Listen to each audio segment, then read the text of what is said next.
Ngana pamboli ba jaloux nanga. Papa moi j'ai béni mais jaloux. Il faut respecter les gars qui ont vécu avant. Ouais, donc voilà. Mais il faut aussi respecter quelqu'un, un homme à son époque, donc tu vois. Voilà. Aux époques à maestro, les époques à fabrochisme, le métier noir, les époques à métier noir. Donc ils ont un zouaté, ils ont qui. Quand les bossons mona kiwe, ils ont qui paradis nanga sur terre. Bolingo nanga ye. Tome seni bambula, paradis gomi offert. Mon bébé ye zongela ngaye. Bébé zongela kosekisanga comme auparavant buchu ye. Zongela kosekisanga comme auparavant. Ane yoke kosala libala na moso ya muluba ye. Yoke kosala libala na moso ya muluba. Oswakinga bébé moke. Olongolanga mineur. Yokolisanga papa. Yokomisanga jeune fille. Yo kata bandero la bas sentiment yonde Diego koya fia mona moto mais pourquoi yo koki kozala egratina pwewo ywe ngana mitali natalatala ta douceur Monatie botalelanga Congo température ya maman Rosette la fleur Nadambu. Après avoir défilé na ba site pola mais cette fois Congo Température TV. Désormais, suivez-nous sur cette chaîne. Congo Température TV. Congo Température. La patronne Rosette la fleur d'amour, chaîne à solo. Émission religieuse. Théâtre, musique, environnement. Bah, émission sportive. Émission politique, donc nulle part ailleurs. www.congotempérature.com. Pour nous avoir information à temps réel. Congo Température. Et yena mo pepe asika. Ya tobina Congo Température. Et yena mo pepe asika. Bonjour et bonsoir fidèles téléspectateurs, selon l'heure à laquelle dont vous nous suivez partout dans le monde sur www.congotempérature.com, site le plus suivi de la planète. Et aujourd'hui là, votre René Abiri, votre humble serviteur, a la réel plaisir de recevoir pour vous une très grande artiste qui fait partie de Fabricas Maestro, le métier noir, qui ne cesse pas toujours de pâter le monde entier par ses belles mélodies. Qui fait plaire à tout le monde. Et voilà, je reçois pour vous Bébé Bouchou, votre artiste préféré, ou plat préféré, ainsi de suite. Et aujourd'hui, là, je suis avec lui pour en parler de ce qui est de notre artiste Maestro Fabricas. Bébé Bouchou, artiste, bonsoir. Bonsoir. Ouais, bonne santé. Santé, ça va par la grâce de Dieu, Dieu fait grâce. Ok, artiste, donc Batebele Bazolando partout dans le monde sur www.congo température. Il y a Maman Rosette la fleur d'Hambourg. Là, je dis un très grand merci. Nabatuto Balinga Kao ya trop.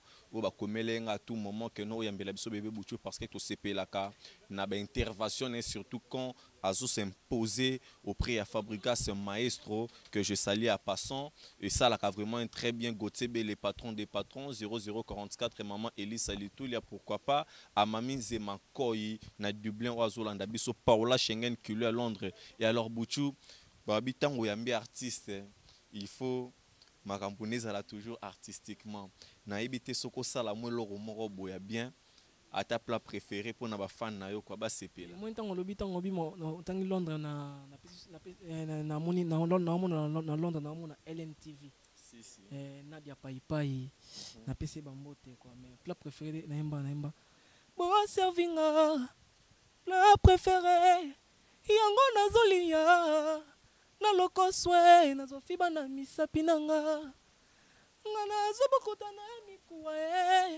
na baba mo ba bénéficier na Didier nanga. Donc voilà, on les a plat préféré. On les a plat préféré et babiloko pe asikezali na yango. Oui, balinga mingi place na imba. Ba contrôleur abolinga ba kose chéri nanga lokola nyoka.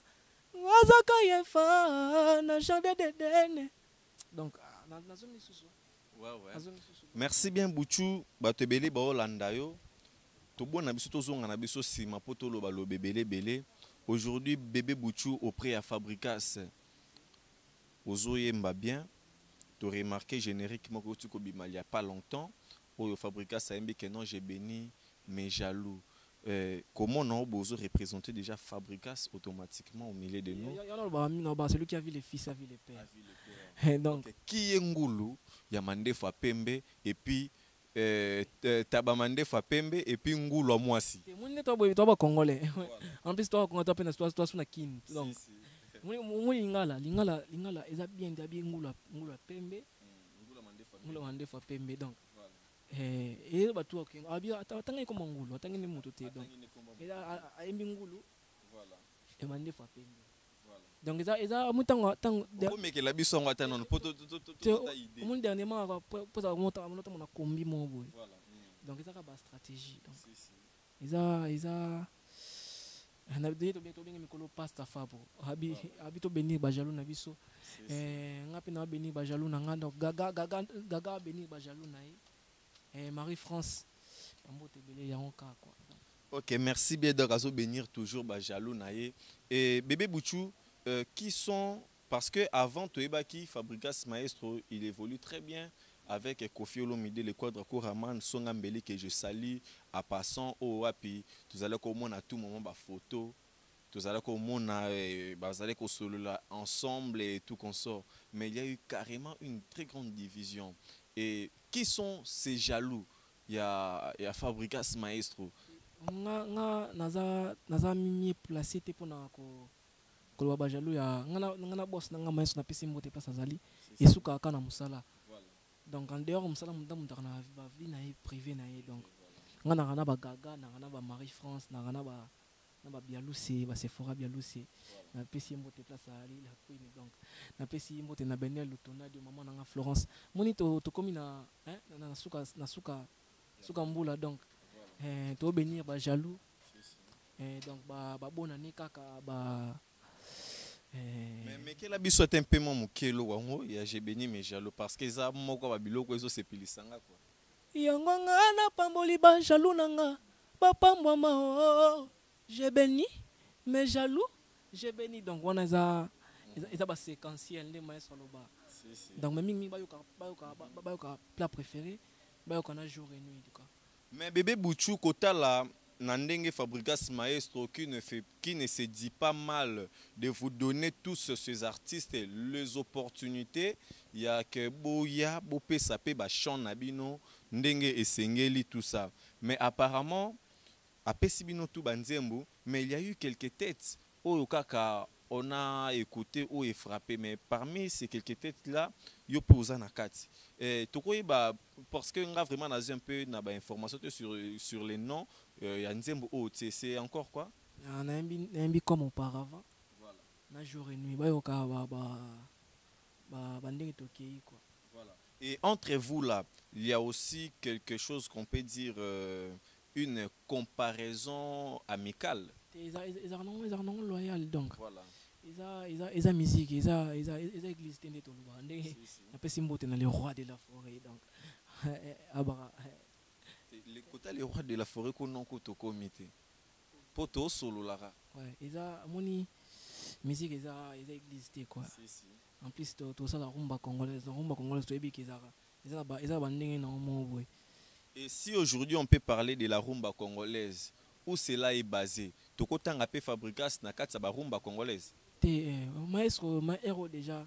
Moni Congo ils ont pépinière à ba musicien. Avant maestro balaki. Voilà. Là. T'es loco là bas belé les rois de la forêt. Prévenez. Fait rego là. Bah vient biso ba jésus des nuances donc.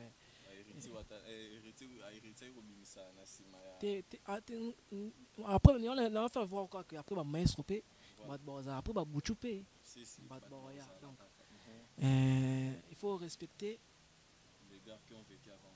Ouais donc voilà mais il faut aussi respecter quelqu'un un homme à son époque donc tu vois voilà. Aux époques à maestro les époques à fabrochisme le métier noir les époques à métier noir donc ils ont un zouaté ils ont qui nzamba roulage nzambe soit pisse na gauche ou pisse na droite donc ils ont qui c'est là que yo comme on quoi. OK, merci bien bébé Bouchou. Est-ce que toko yo un peu ba couleur ya biloko oyo au pesi na kati ya mokolo liboso namonaki yo ezalaki paradis na nga sur terre bolingo na ngai tomeseni bambula paradis akomi offert mon bébé yeye zongela ngai bébé zongela kosekisanga comme auparavant nga buchu ye zongela kosekisanga comme auparavant bébé na ngai yaga ye bialuze na ngai ye zonga ye mama ye yaga wazongai papa ye bolingo na ngai on est comme auparavant bayoka baza décidé. Ok, bayoka yango bakozala dessus te, mais dernièrement tout le monde a qui photo yona héritier Watanabe ou tout le monde a qui ndekonanga il y a presque un piana makizemba publié que non vous avez été reçu na la team Wata. Photo na ezala qui vraiment à l'occasion de quoi? Mon héros batwata biso bana posa bayoka. Buchu po tout ça na émission kala fort. Si. Donc ba posa bayoka banzela bayoka makamona kende. Ba photo ezana tout monde a que photo na héritier Watanabe photo wana ça dit à quoi? Mon ba photo eza biso pete to kanga ngo. Moni to sa musique. To balinga biso eza ke to kutanaka to mona naka donc ezaki na matanga mobo to kutanaki donc ezaki moi vite fait. Ba to posa bayoka ba jour et nuit. Donc voilà. Ok, merci bien. On a besoin de ba jour et nuit quand on lobby. Et la deuxième fois encore, tout le monde a encore photo circulé. Bébé Buchu avec Weranson, le roi de la forêt. Que Bato Beli balinga coupé c'est la bato ba mauvaise information que non bébé Buchu a intégré Wenge musique à maison mère. Lokola na zuyo moko na bito sokolo bani na ba fan pe na bato baza ko malsifier ba information à propos d'artiste. L'éternel présent, l'éternel présent. Bien l'éternel présent. Je suis présent jusqu'à l'infini. Donc, moni photo dans le roi de la forêt, maestro le roi de la forêt, moni coco. Ils ont un problème de bouger quand photo dans le roi de la forêt. Na linga le roi de la forêt donc. Na fanatique numéro 1, le roi de la forêt donc. Ils ont la photo, ils ont qui coco na petit fils na. Et battement pour ça ba. Je me dis les jours la tiktok kona tunio sokyo bimi. Olobi wi zogane yoke kosala libala na moso ya muluba ye yoke kosala libala na moso ya muluba oswaki nga bebe moke olongola nga minere yokolisanga papa yokomisanga jeune fille yokata banderola ba sentiment yonde Diego koya fia mwana moto me pourquoi yokoki kozala egratina apwe woywe ngana mitali natalatala la douceur moni la douceur a place tout na makambo nani moyi maman trop aimé la douceur ouais la douceur ka o moko yo yebi ah oui aibi ma ngana ebi la douceur bienvenue te mais bienvenue la douceur masananga mungu to solo la ka kitoko ya bandal mais bébé Buchu beaucoup plus to solo la ka masolo ya Fabrigas Maestro to solo la ka masolo ya Fabrigas Maestro le métier noir. Et aujourd'hui là, Fabrigas Maestro, n'habite sokolo banani nyazolanda yo, ton président. Papa na Jezi na Braham donc moni nzamba bakseleka o azangi abakseleka ba posa na akokisango donc makamuka ka bien donc nzamba abatela plus longtemps quoi. OK, merci bien bébé Buchu. Tout le monde a boleka na be mission surtout. Mais pour nité boleka pe na RTGA Koto Karine Mokonza zala rapé pour nous repasser la piment ba nouvelle. RTGA va parler na biso quoi. Ngana le gami mina net mikolo na se planning na RTGA pour ça ba battle. To kutana. Donc RTGA na le presque na RTGA. Voilà. Na RTGA. Une émission na. L'émission presque nyonso. Presque nyonso dans les cas na ngai. Et bébé Buchu to comme na biso déjà. Na ko déjà pour l'émission té. Émission va salir pour na biso ba artiste donc voilà. Et ils a déjà implicité totalement na presse voilà. Donc dans ko boye émission té na les carana émission nyos voilà bébé Buchu kota la comportement à propos makambo uti ko leka actuellement kota la ndeti père akangisi mwana na ye mwana na ye o pa leka pe na nzela na ye na niveau ya l'état et que ceux qui que lelo est arrivé que non bébé Bouchou est-ce que yo pourquoi déconner pe envers ton grand te moni ngai na pesi maman na mbote place ali maman Florence donc maman laksanga ka ke ya muninga aya na yo papa muninga a papa na donc mais respect à réciproque donc moni mama batunde na lingolo po mikolo bakanga batu fort mikolo parquet donc mikolo Rena Biri Mandela de la presse alobaki oyo koya et anana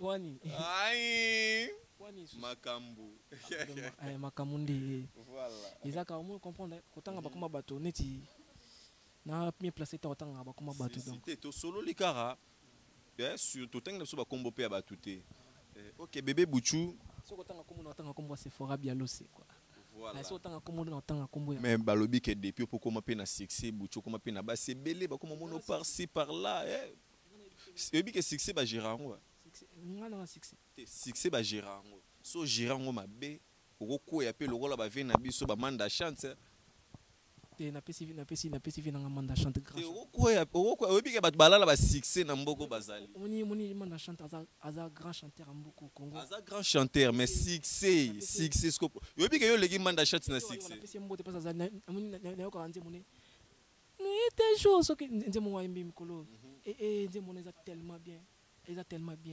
bien disque ne goûte ça je suis donc un bon disque donc là album mais par rapport à succès na mitu soyo l'équipe boé veut pas l'équipe bo sentir que yo ça moi différent mais siko que to solo la succès pour ba te belé ba mituna y a pas photo et on a za grand il y a pas photo et c'est pas un problème OK to tchongo no mpanzi be mais Bouchou ebi que succès ba geraka yango oza pembeni ya grand star ya Afrique Fabrikas Maestro oh le lope belé pe bazo envier pe kozala pe pembeni na ye OK pour perdre ça c'est pas vraiment assez facile mais succès ba gérango mais lelo toujours yo kabari mère ba masango par rapport au combien des enfants te Bouchou na botité donc Bouchou na botité bon so na boti boye ba ke aussi da fiancé Bouchou azanan donc Bouchou kala troté so bo comprendre voilà maramba 4 to solo la pré voilà so na bala na caméra ezala déjà donc ngapé kala troté quoi mabena l'éternel présent voilà donc voilà OK merci bien Bouchou to comme na biso da ko chité et premier contact na yo Blanche Neige dans Cendrillon ah oui ça c'est bien ça c'est bien dit et alors premier raconte non avec Fabrikas c'était comment et puis nanya mema que pas Fabrikas pour accepter na sokola ka ndemo mbali na sokola ka ndelo kwa msala na sokola na sa tester donc ndemo sokola mais lelo ba rimer réseau tambola par-ci par-là que non c'est comme si ba initia yo ba memona ba makamoko boy et tout ça ainsi de suite si ba initiation si ya solo na ba initiation on mama kamboto bimisa ka na ba initiation moni na raso na vocal maestro singa Bouchou faut que tu souma te maestro singa makamuza il faut baksa sous parole oyo yango ba initiation yango batunyo so ba na ngote moni maestro c'est un génie quoi on comprend maestro ça tellement des comme so ça maestro ça initié initié na ndenge nyepo ba rimer réseau tambolé belé que non initié par rapport à Ndoulé par rapport à Ndoulé quoi donc ils ba enseignement mon boy donc ils enseignement ko kaye moko Fabrikas ça peut ça tenza on habite faut respecter mon époque na aux époques maestro Fabrikas donc voilà quoi. Merci bien, nous sommes presque à la fin de ces belles et grandes émissions Vérité sans frontières qui a fait énormément plaisir à Jiré Sungoy l'artiste. Pourquoi pas à vous tous, donc Pélagie Bokila depuis Washington, et merci à celui qu'on appelle mon oncle propre, le premier noir à assister à Sénat belge, le sénateur Bertin Mampaka, autrement dit Bertin Monsolo, Oazolanda Biso Bébé Bouchou. N'habitez s'il y a quelque chose à dire pour la fin, pour tous vos fans. Il y a... Voilà. Bonne année, donc joyeux. Il y a quelque chose qui se prépare, soit du générique et tout qu'on sort. Clip Déborah Foula. Foula et Vince, Déborah Foula, Nadia Pai Pai, Hélène TV ne tombera Jaja, Jenny Mango, Taina Bomei, Taina la Queen, na pesimbote na na bato nyonso balingaka ngai napesi mbote na Général 10 Francis Relax napesi mbote na Jenny Mango donc mwasi moko moke napesi mbote na bato nyonso balingaka ngai napesi mbote na Sephora Bialuse la Queen donc Blanche Neige napesi mbote na yo napesi mbote na bato nyonso balingaka bebe butu babona nini donc makambo nyonso bien hein Rodik Boyasa donc voilà quoi. Merci à mon général Defao qui nous suit depuis Kenya et puis bon voyage non pour Paris déjà. Merci à celui qu'on appelle Royal Kinale les mois-ci Yambongo Ebele à famille Tepakine, pourquoi pas à maman Rosette la fleur d'amour Gabalobi makambo tozo vivre mikolo yo ezaka makambo nzamba préparaki yango ndezo kokisama. Donc minga kolobeza te, pourquoi pas dire un très grand merci à Paola Schengen qui lui à Londres, moi je suis à Salema avec vitesse pendant une année. Donc Misuna ezana valeur ya diamant ya 58e carat. Donc faut ba luka ba ozwango wapi bébé Bouchou natike luka micro au savourer quoi et c'est pelisa Junior Kabananga motema ya Chimène Dior. Jenny Mangwa vimba ya tuonda na kati mon bébé ya mokiende swaka na liso jalousie na love eza permis botika na lelanga ye mama nga faire love ma monatie botalelanga Congo température ya maman Rosette la fleur na dambu. Après avoir défilé na ba site Pola, mais cette fois-ci Congo Température TV. Désormais, suivez-nous sur cette chaîne. Congo Température TV. Congo Température. La patronne Rosette la fleur d'amour, chaîne à solo. Émission religieuse. Théâtre, musique, environnement. Bah, émission sportive. Émission politique, donc nulle part ailleurs. www.congotempérature.com. Pour nous avoir information à temps réel. Biso nyonso tobina Congo Température eyena mopepe asika yaya tobina Congo Température eyena mopepe asika